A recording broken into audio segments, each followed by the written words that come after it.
Assalomu alaykum. Kasalxonaga beryapmiz degan obyektimizda biz ko'rishlaring mumkin.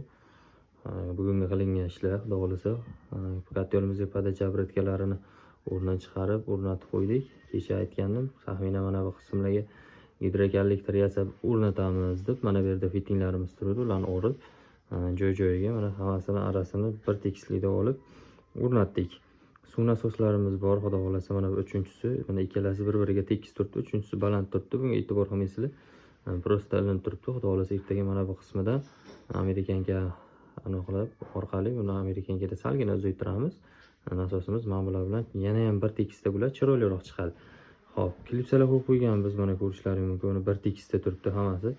Klipsalarni tagidan, xudo xolasa, ustidan bunaqa gradus datchiklarimizni qo'yib beramiz, xudo xolasa. Klientimiz suvlarini ketadigan podachalari, radiatorga ketadigan podacha obratkalari, topli polli podacha obratkalarini qancha gradus borib, qancha gradus keladiganini ko'rib turaveradilar. Hop. Boilerimizga ham mana xudo xolasa ulab tayyorlab berganmiz. Mana suvlarni o'rnlarini chiqarib tayyorlab qo'ydik. Xudo xolasa kuzatishda davom etinglar. Ertangi qilingan ishlar keyingi videolarda qo'yib borishga harakat qilamiz.